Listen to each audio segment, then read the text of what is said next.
Good evening and welcome to Pastor's Corner. This is episode number 4. Um, the speaker that was supposed to be here tonight, because of medical reasons, could not be here. So I will be interviewing myself, and we'll see how that works. I was supposed to have a co-pilot that was supposed to sit in the seat to my right here, but they haven't showed up yet. So I guess it's just going to be me and you tonight. And hopefully you will enjoy me having a conversation with myself. Actually, I'm going to be having a conversation with you. You can post comments in the hi, Candace, good to see you. You can post comments or questions if you have any. And so together we'll have a conversation the best we can. So it won't just be me talking to myself. Thank you. It's good to see Sister Evelyn tonight. Welcome, everyone. Hopefully we'll have some more. I see a third person is tuned in. Say hi so we know who you are, because we can't always see the icons. I forgot to mute my phone, so we might have some dings here and there, some other notifications on my phone. As I said, it's kind of hard to do this when you're doing it by yourself, but it is a joy to do it. I love doing it. When you hear a ding, it's probably somebody commenting because Pastor forgot. I remembered to turn on the lapel mic. I forgot to turn off the sound on my phone. We are going to get this worked out. In the meantime, just bear with us, please.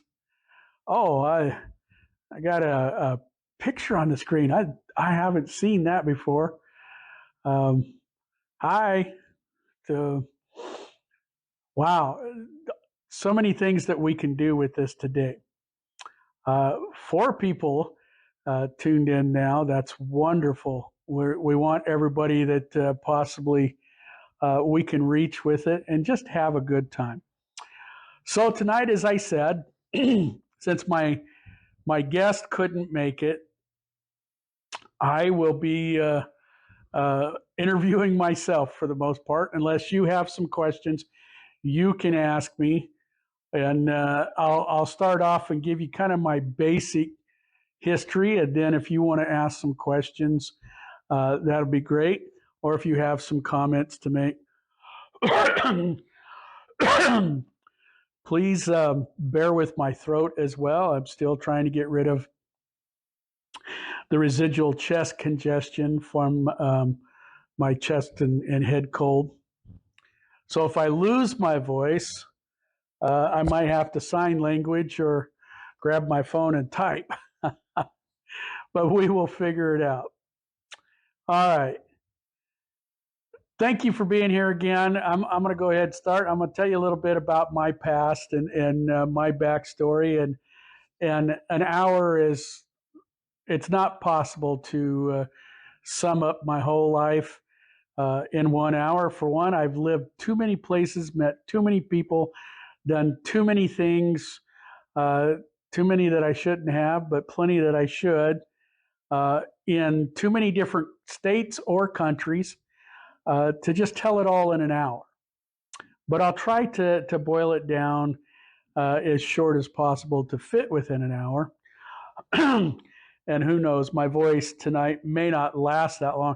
That's the good thing about having a guest and me asking questions.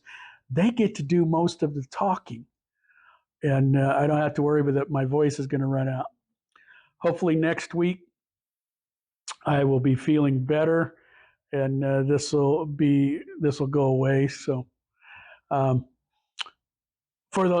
my local congregation, and for those of you in Roseburg, Sunday afternoon after service, I will be heading to Roseburg overnight.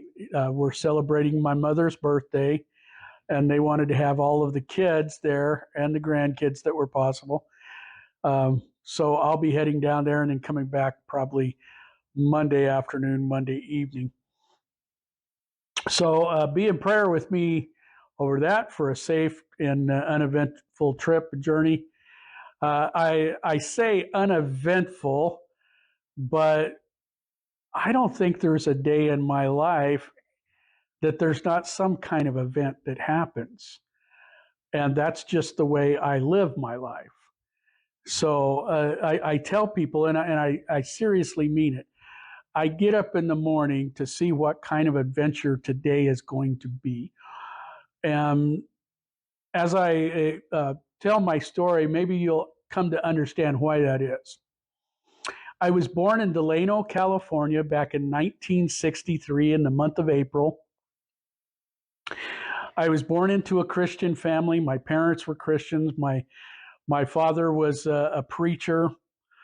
And I remember when I was a year old. Now, I don't know how far back you can remember, but significant things happened early enough in my life that I remembered them.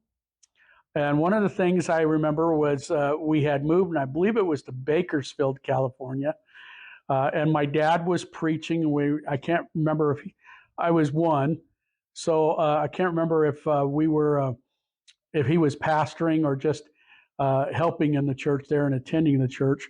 But he was a preacher, and I remember we lived right next door to a bar.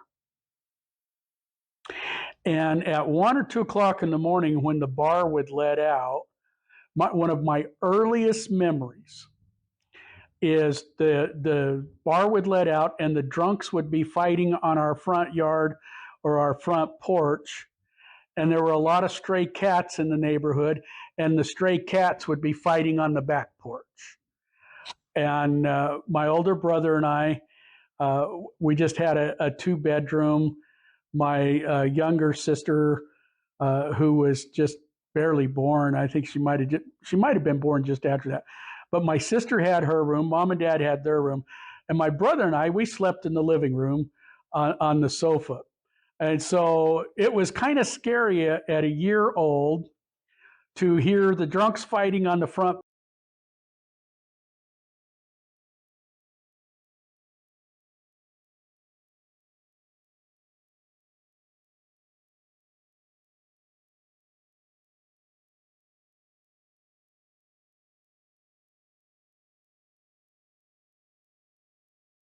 Welcome back.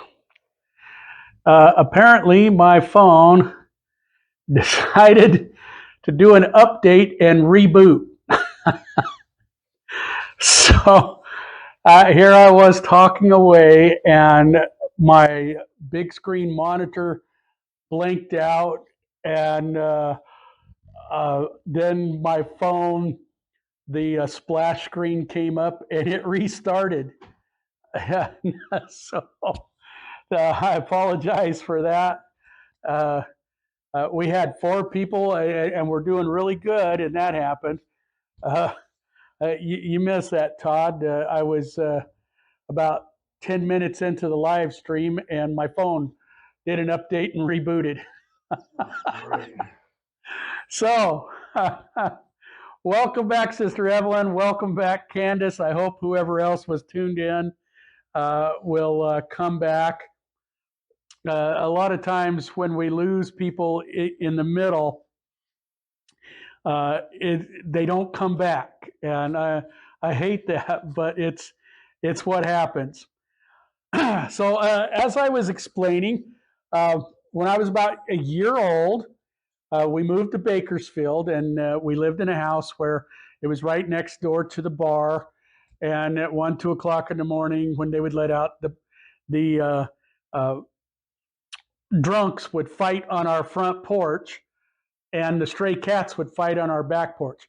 Now, one of the reasons why that stood out in my memory at 1 year old was because it was scary. And the other was one night it scared me so bad, I went to my dad's room, and I was kind of, at first I was quiet. I didn't cry. I just went in there because I was scared. And my dad heard me come in. I woke him up, and he was reaching for me in the dark because it was very dark, and got me right in the face and just knocked me down. For years, because I was only a year old, I thought my dad was mad at me because I was waking him up and punched me. Those are the kind of memories you will have at 1 year old. So my memories go all the way back to being a year old, and then there's been other events that have cropped up over the years. My first early years, like I remember my very first girlfriend. I was somewhere between 2 and 4, and there was this girl that I didn't know what a girlfriend was. She was just like my best friend. I liked going down and playing at her house, but my mom used to tease me about that. I remember being 4 years old and learning from my older brother that if you held your thumb on the end of the garden hose, it would spray really far. And I also learned that if you would back right up to the faucet, nobody could get to you to turn it off without getting really wet. And my brother Steve was always sent to go out and get the hose away from me and turn the water off. And it just delighted me to hose him down. It's a wonder that I didn't, perish before the age of 5, because that would make him so mad. But we ended up growing up as best friends, and we've had to this day, we are still each other's best friend, and we have a great time. But that's some of my earliest memories. I ended up being one of 6 kids. I'm number 3 in the order.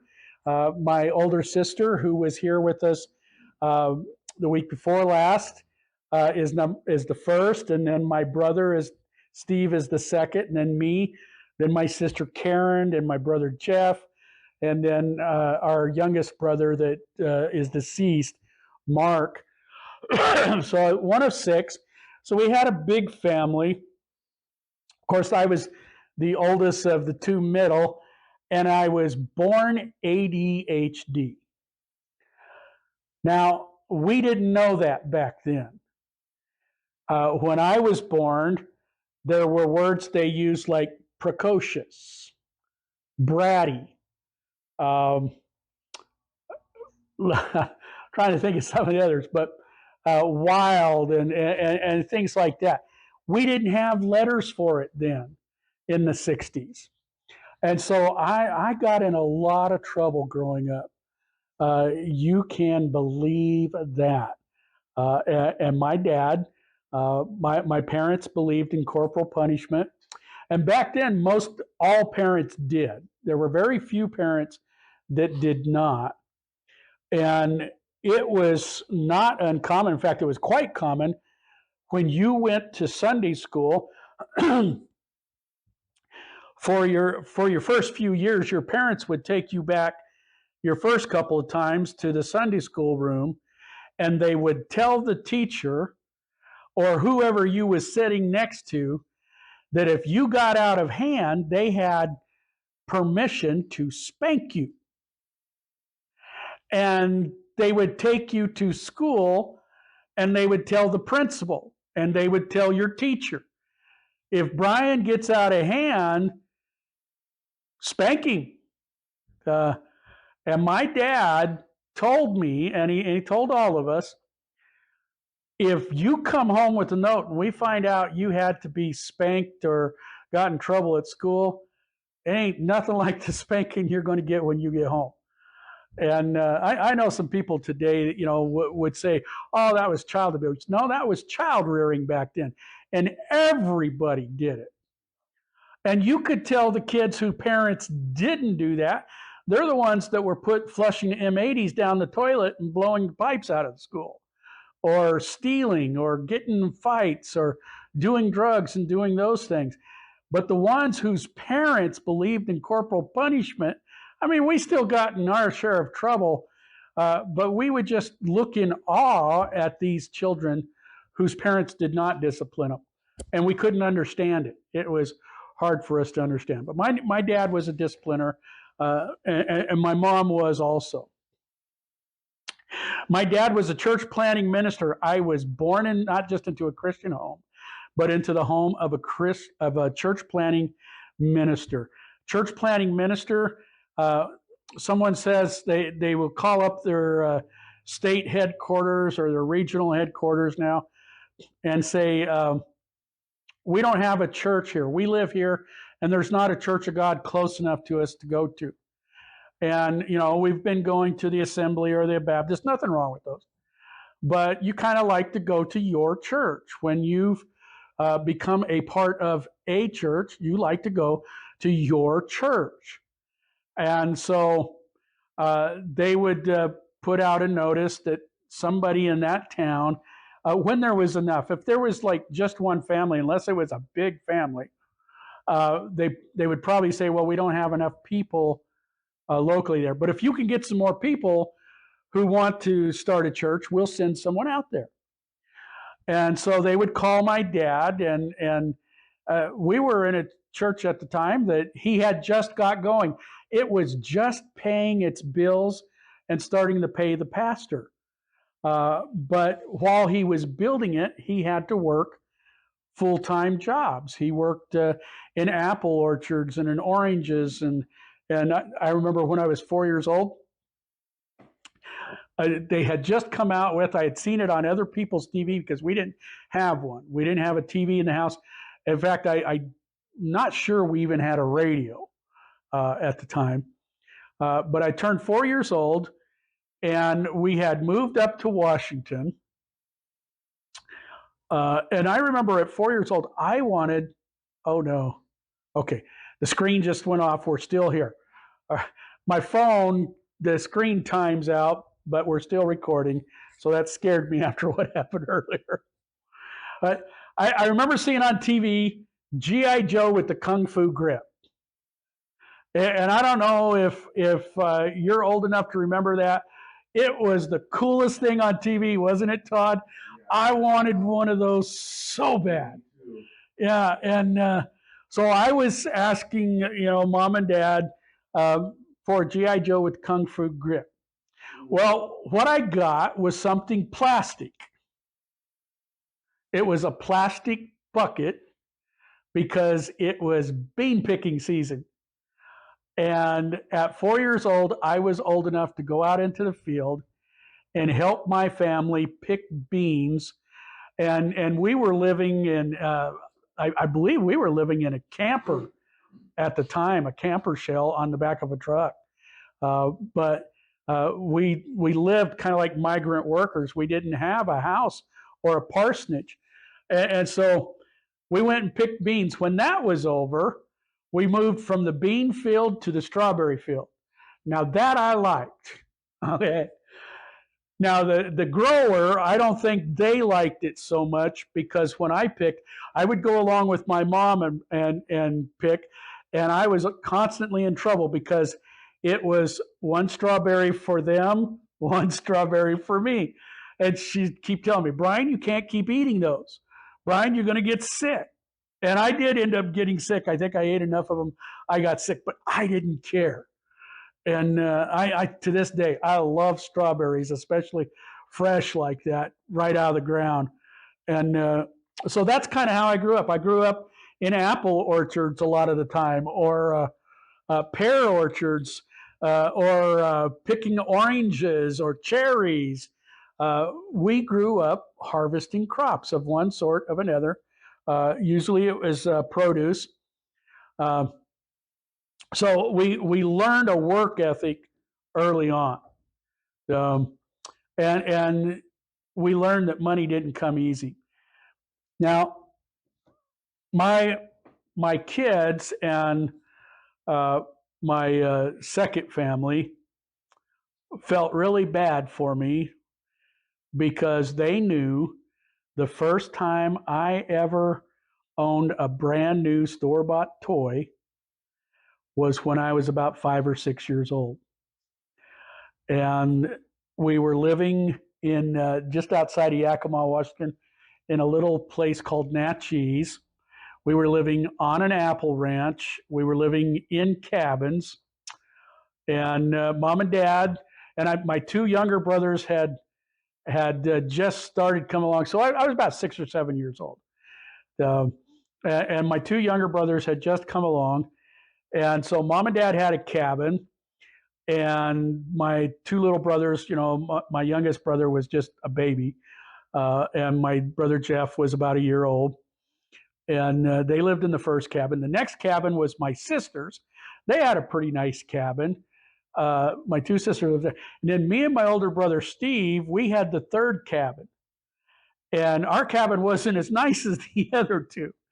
We had newspaper stuffed in the holes in the wall so the wind wouldn't blow through. We had a wood stove, but we couldn't light it ourselves. Our parents had to light it and warm the place up because we weren't allowed to do it. We could keep it going if we were careful, but we weren't allowed to light it ourselves. And then the floor right in the middle was broken. And so part of it was falling down, and there was a gap about that. That's probably about 5-6 inches. There was a gap in the middle of the floor, and different times of the year, mice would run in and out, there. But we were kids. We didn't care. That wasn't scary to us because we didn't have toys. All of our toys that we had that we played with were like old busted wooden props that we had carved into a gun or something like that. And we would catch baby rabbits and we'd catch mice. You don't want to do that today, but there wasn't such thing as a hantavirus back when we were growing up. So we would catch baby groundhogs and gophers and squirrels and rabbits and all this and try and raise them, and mice. And our parents they weren't happy about any of them, but they really were happy about the mice.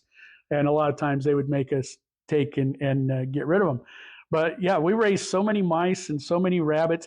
None of them ever survived because we had no clue what we were doing. But that's how we entertained ourselves. We hauled water from just down the gravel road from us. There was the old pump, and we would go pump water and bring back buckets of water so that we could have water to drink, water to cook with, and water to bathe with. There was no running water in the cabins.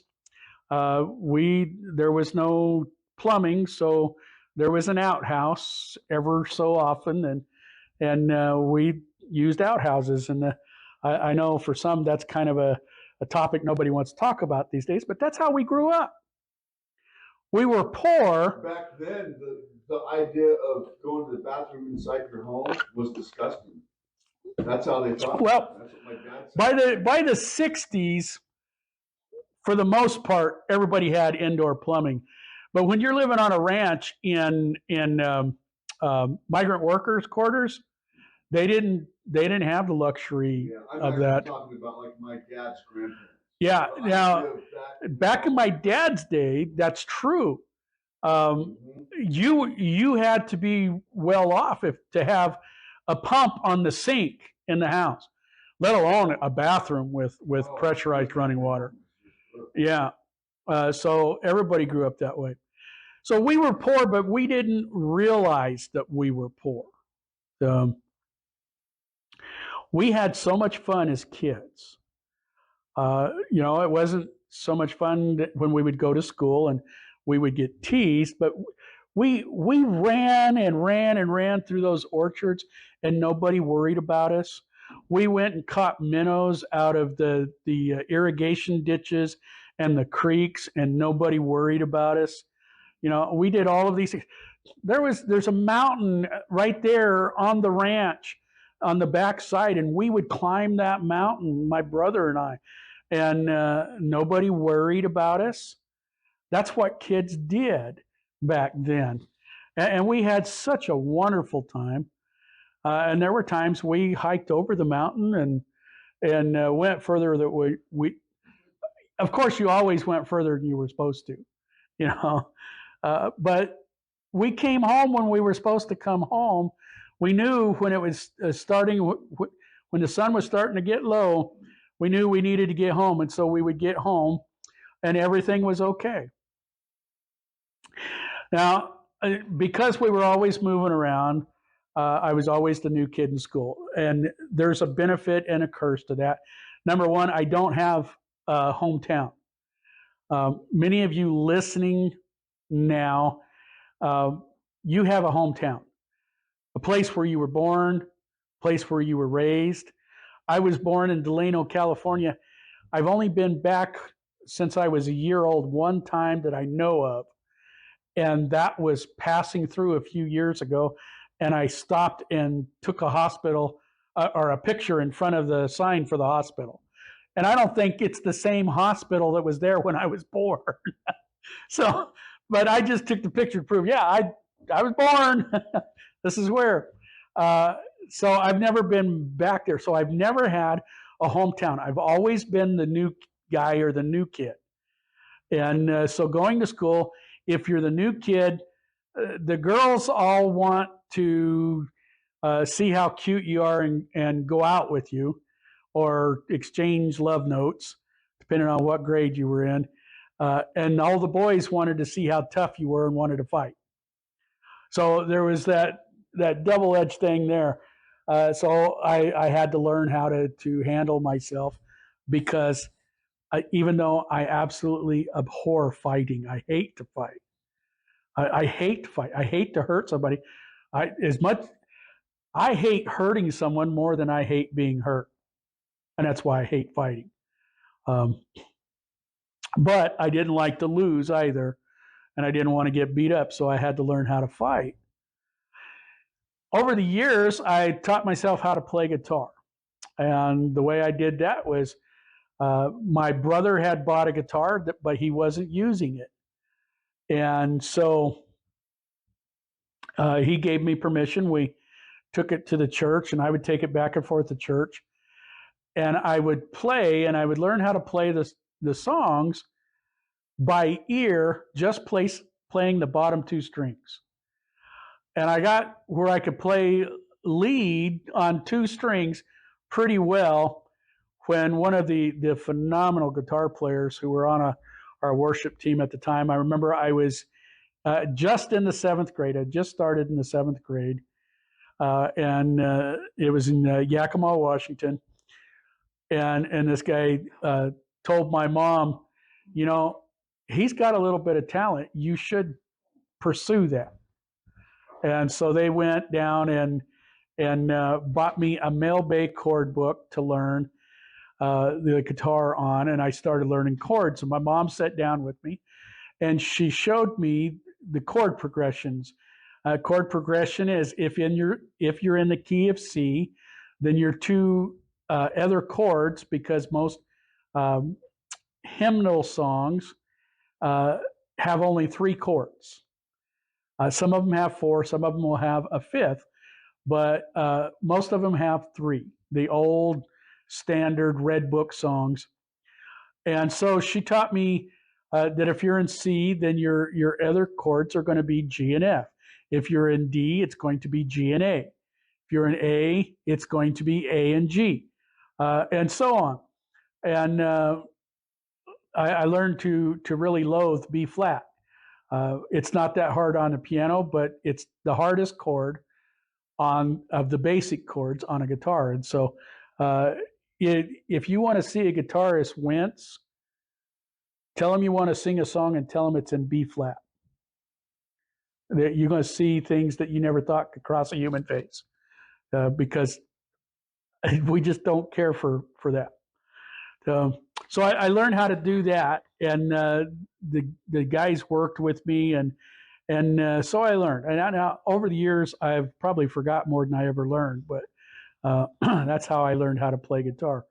I learned how to become an artist and how to draw and how to paint, pretty much on my own. I did take art classes, but I pretty much taught myself how to do the things that I was interested in doing, and God blessed me with the ability, if I was ever interested in something, to be able to, if not become the top, become very proficient in it, and more than passing or just getting by.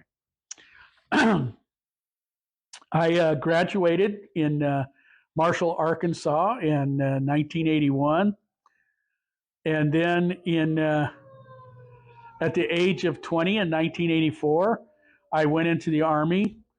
I spent 3.5 years, and while I was there, my shoulder started continuously dislocating.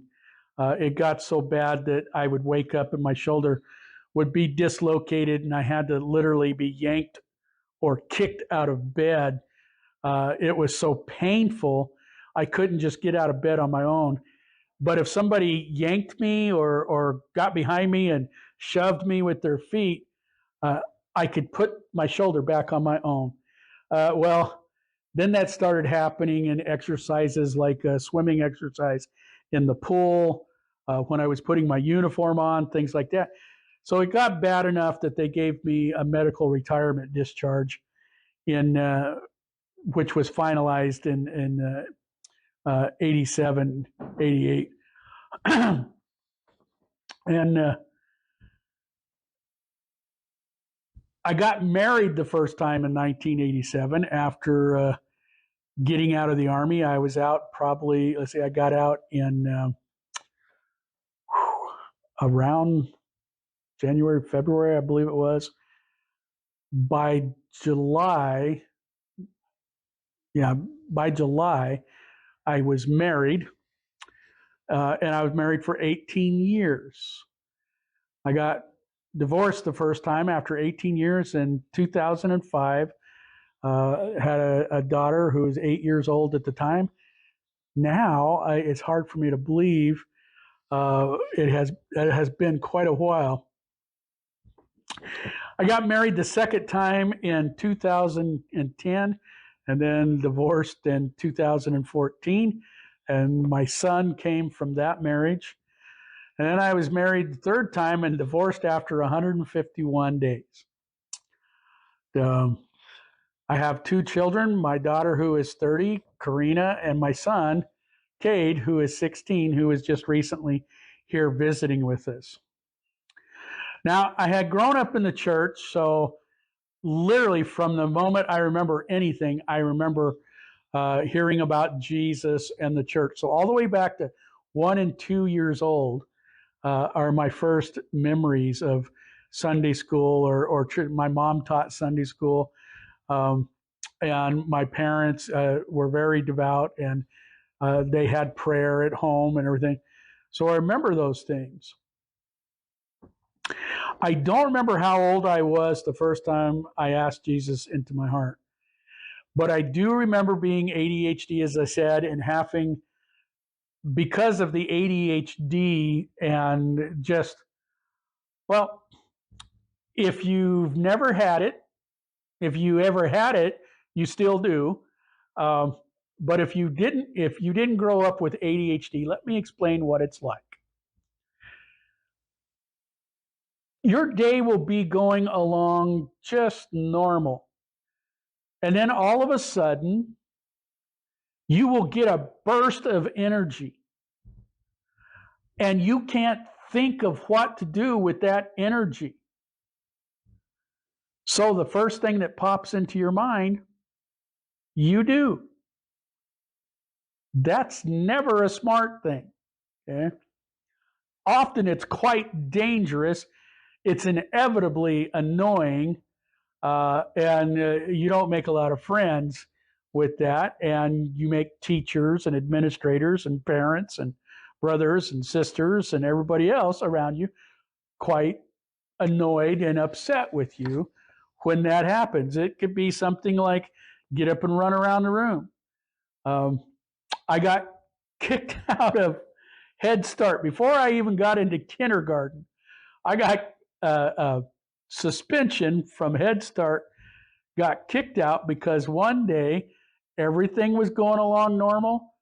Little Brian was having a great time when all of a sudden this burst of energy came along, and not knowing what to do, I remember we were headed to lunch. I hid under the table and wouldn't come out for any reason. I have encountered several children like that since becoming an adult, and maybe that's just retribution. I don't know. But yeah, that's the kind of things that would happen. Or I would, in my mind, make up these complex stories. It's no wonder I became a writer and an author later in life, because that's what my mind would do, because there was so much energy. Well, it's like being on a constant sugar high. And so it was a hard way to grow up, but you learn a lot of things growing up that way. I remember having to, because of these impulses, I would do things and then have to go back and repent, because quite often those things were sinful, or they, at the very least, they were disobedient. And so my ADHD would carry me down a trail until the Spirit of God would pull me up short, and I would have to go back and recommit my heart many, many, many, many, many times over the years. But that was just one of the side effects of my ADHD.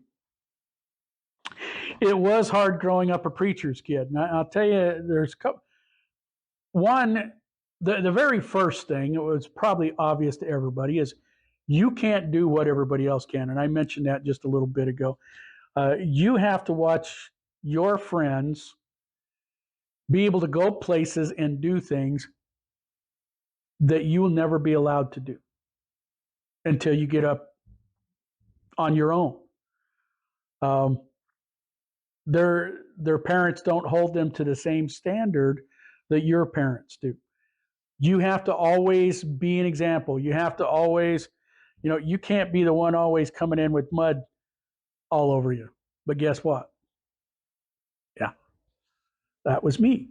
So it was hard growing up as a pastor's kid. The other thing was that adults would say horrible things about you right in front of your face while they're ignoring you like you don't exist.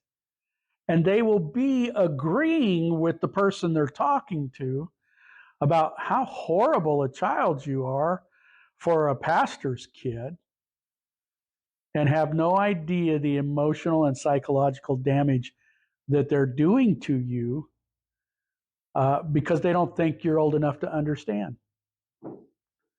And I had that happen all the way up into my teens. The congregation will hold you to an unbelievable, unfulfillable higher standard than they do their own children. If you know someone who's a pastor's child, take pity on them. This happens constantly. Very few pastors' kids have I ever seen where this did not happen. And some pastors started putting their foot down and saying, no, no, no, no. You can say whatever you want about me as pastor, but you leave my children alone. But at the same time, those children at home and in public had to really maintain a standard that's almost impossible to maintain. And it was very hard, and it's very disheartening. So there was that. Other kids will talk about you because of what they hear their parents say about you in front of them. And don't talk about other people in front of your children, please, especially another child. It's going to get back to them. And as Christians, we just can't do that. You shouldn't talk about anybody like that anyway, but it's very hard. It's very hard to know that when somebody's talking about you like that, and you know the way that their children, what's expected of them and not expected of them, and you know what they did last weekend, it's very hard. So it was difficult, but if you can get in the right mindset, it can teach you some things that will help you throughout life. Then, just out of the blue, came along people in my life, and it wasn't constant, but every now and then somebody would come along who really displayed true Christian virtue with children. And the first ones that, well, there was a man by the name of Brother, I want to say Pinkerton, but it wasn't Pinkerton. Maybe it was. If my mom watches, she can leave in the comments. When we were in Boise, I was in the first grade. He came and he did a vacation Bible school for us, and he treated kids like adults in a fun way, but he didn't talk down to you. He talked to you as if you would understand what he was saying, because he knew you did. And I learned then that you don't have to dumb things down for kids. You can explain things, but you don't have to dumb things down, because children are smart and they understand more than we give them credit for. The next was a couple, brother and sister Schmo. They just, I believe Cecil, Juanita might still be with us, but I believe Cecil passed 2 years ago, maybe 3. If somebody in the comments know when they passed, please post that and remind us. But wonderful couple, and they treated all kids precious, but not in a phony way. They really developed friendships with you. And I can tell you, if you were to ask any of the kids who went to youth camp between sometime in the early 70s to just in the last 4 or 5 years, who their favorite people at camp meeting or youth camp was, almost every one of them would tell you Cecil and Juanita Schmo. Excellent couple, excellent Christians. If you want to take a moment, I don't know what's going on. Somewhere down the road here, something bad has happened. Oh, that is great. Thank you, Steve. Something just down the road from us evidently is going on. The 6th or 7th siren over the last 10 minutes just went by, and there might be more coming. That pretty much just about every fast response vehicle in our area of the county has just gone by, headed towards Lincoln City. So if you want to say a quick prayer for that, we would love that. Thank you for tuning in, Steve. I've told on you a little bit here, but nothing too embarrassing. The next ones that come along was a couple that we met in Arizona. It was a family that, now, Steve, I don't know if you remember his first name, but the family's name was the Abbotts, and they were from Oklahoma. And when we ended up moving out to Arkansas, we hooked back up with them. Just a wonderful family. I cannot remember what his first name was, if it was Jack or Joe or what it was. If Dad was tuned in, he could tell me. But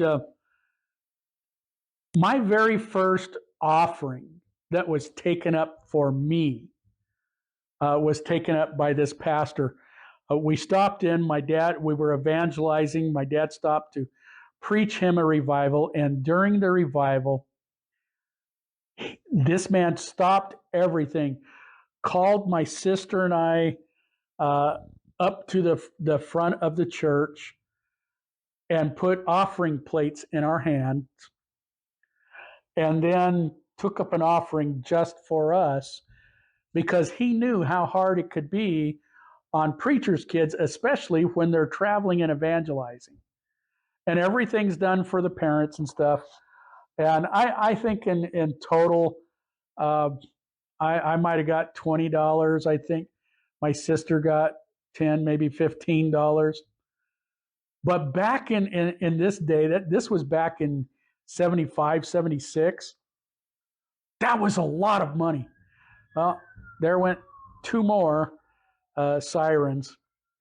Uh, so that was a lot of money for us, and we had candy and all this the rest of our trip, and that was the first time somebody acknowledged us as the family or the children of the evangelist, and it had a huge impact.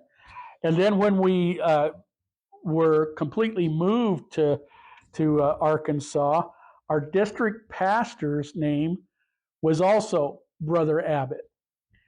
And I remember him taking an interest in me and working with me, especially when he found out that I was called to preach. He loved my artwork, and I did some art for him and stuff. So eventually there were people that came along that made it bearable. And then, of course, having Christian parents, as my brother and sister both attested, we always knew where to go for help or prayer. It was always a phone call away, or we knew where mom and dad lived, and we knew we were welcome if we came home.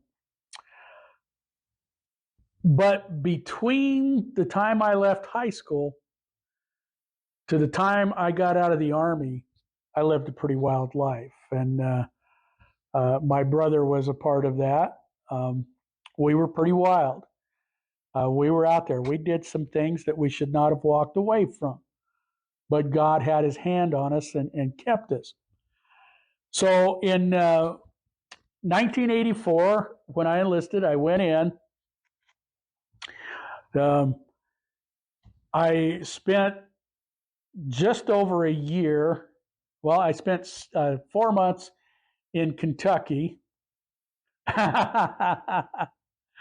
Yeah. My brother says he's innocent. So if you believe that, give a thumbs up.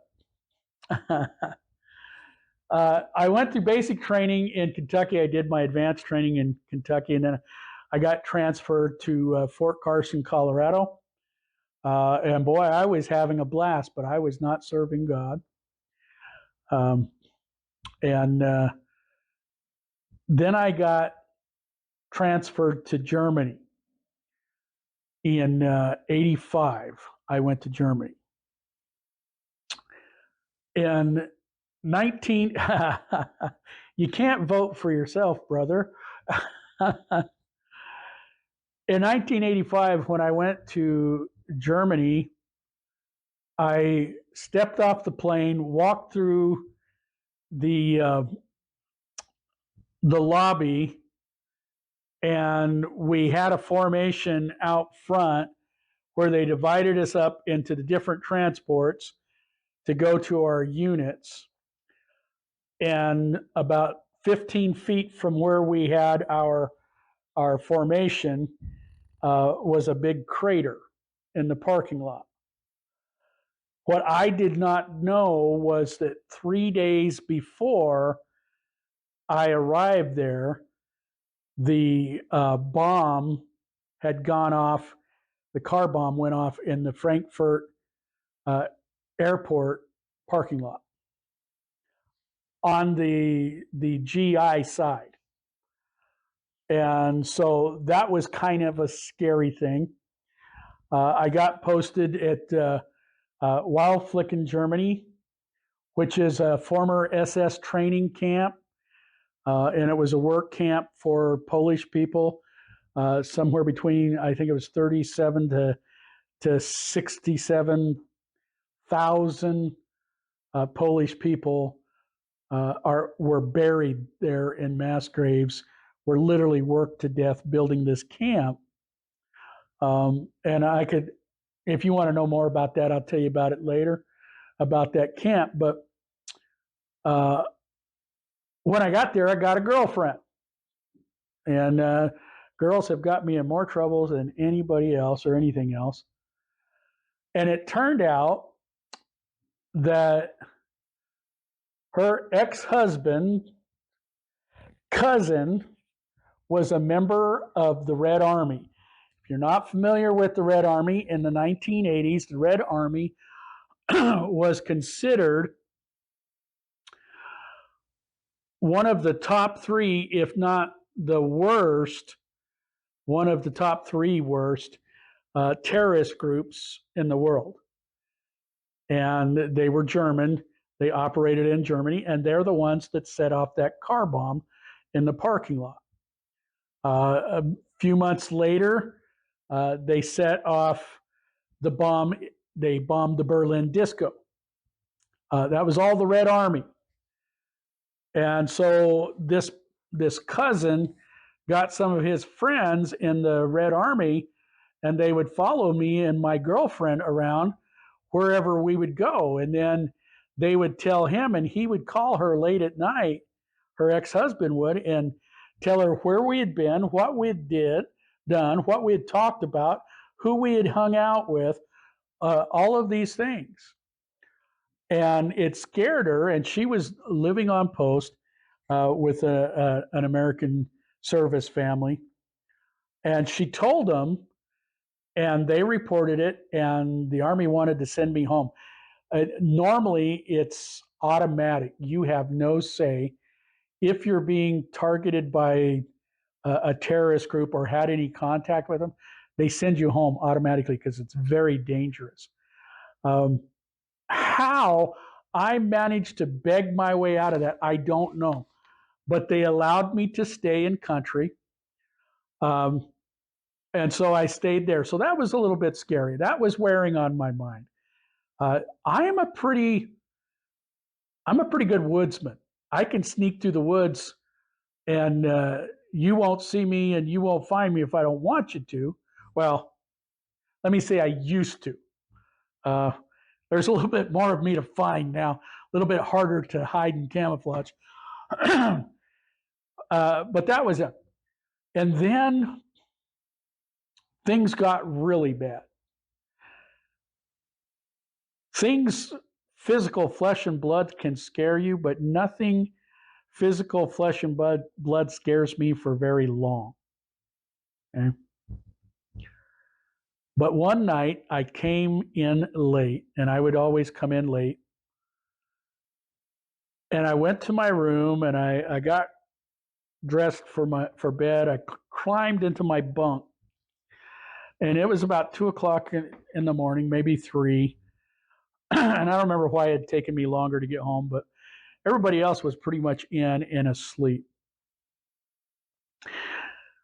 And I was on the second floor, and the main doors were on the first floor, and then we had a basement below that. But I heard the front doors open, which was not unusual. We would hear them open all the time if there wasn't any noise going on in your room. But in the small hours of the night, when everything was quiet, you could hear it.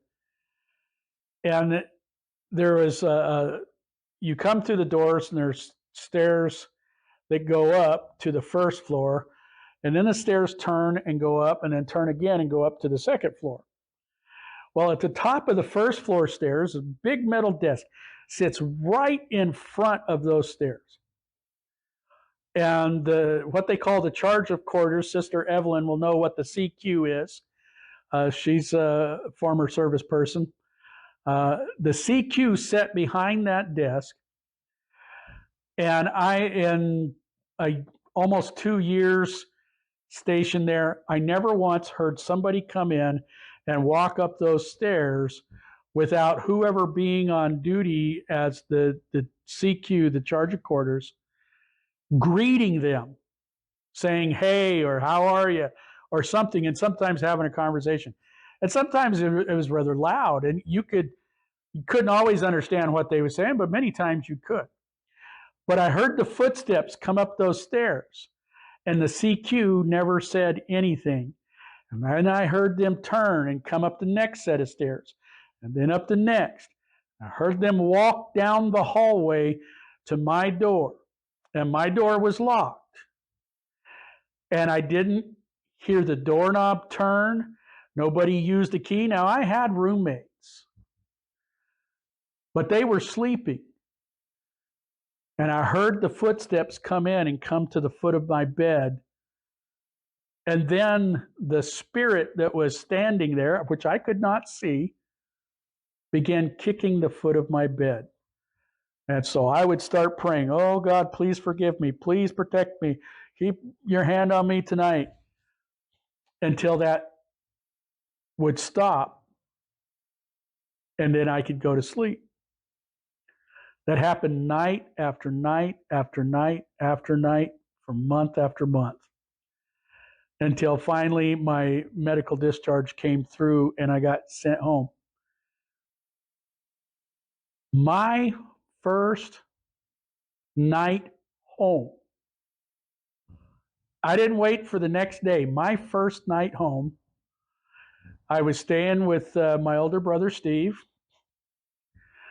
sitting in his living room. I couldn't take it anymore.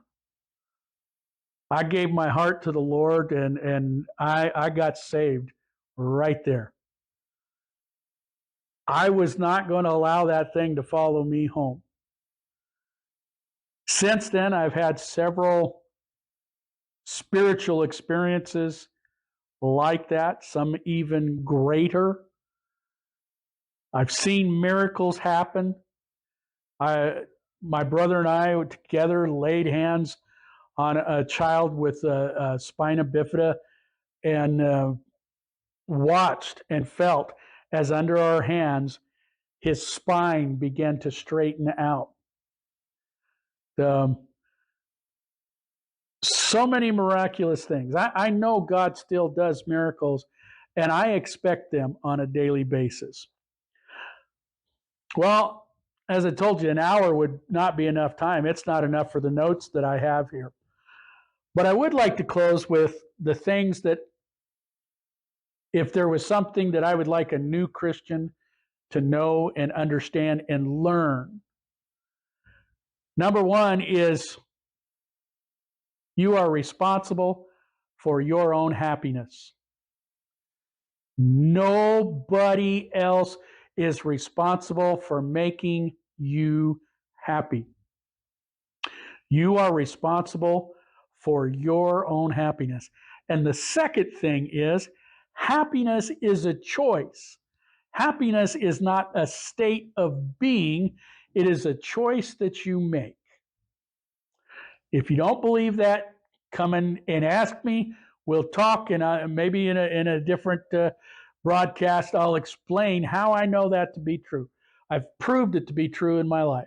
Happiness is a choice that you can make, and if you choose, nobody can take it away from you, no matter what they do. Just hold on to it. The other thing is, love is a choice. It's a choice that some of us have to make every day of our life. If you have committed to a husband, if you have committed to a wife, every day when you get up, you need to recommit to loving that person. And I'll tell you, when you lay down at night, no matter what is happening during the day, you recommit to loving that person. Make that choice, because it is a choice. You could choose to love no matter what happens. If you do that, you will have a marriage that won't fail. But both sides have to do that. If you choose every day to love the person that you committed to, there is no falling out of love. Okay? And nobody else will be able to entice you away, because every day you're recommitting to that relationship. The other is, everyone was created in God's image, and he has no favorites. In Ezekiel 33:11, he says, saying to them, as I live, saith the Lord God. This is God speaking to you.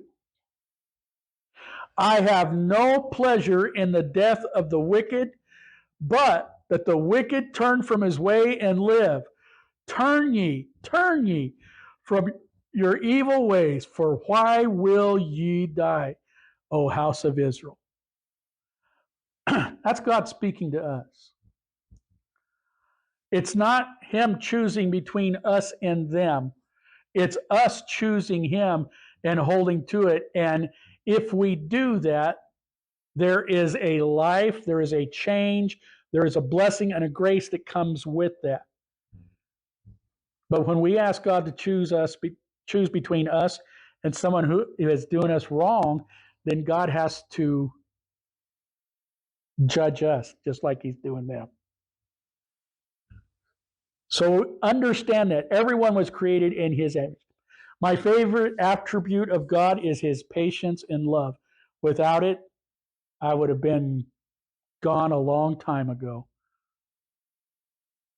And then the last two, everyone has a past. The people who succeed in anything, whether in secular life or in their spiritual walk, are the ones who refuse to drag their past around with them.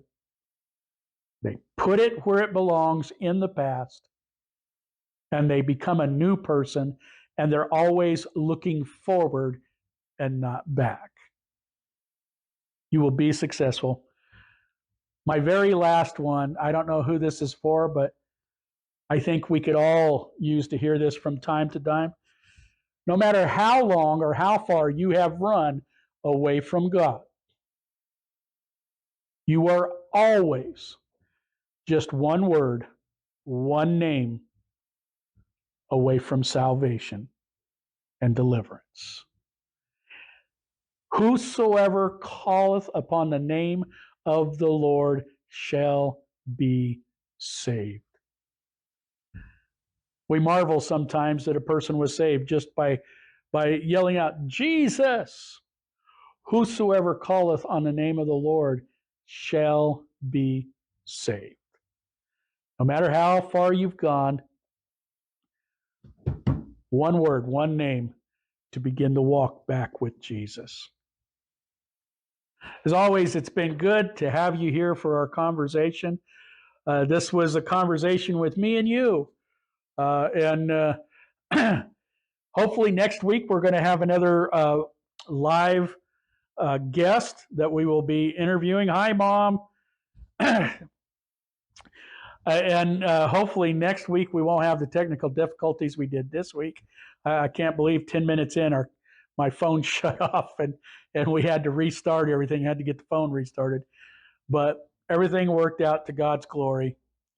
Remember, by this shall they know you, by your love one for and ever. Thank you for tuning in to Pastor's Corner. Please tune in next week. God bless you. I love you, and God loves you too.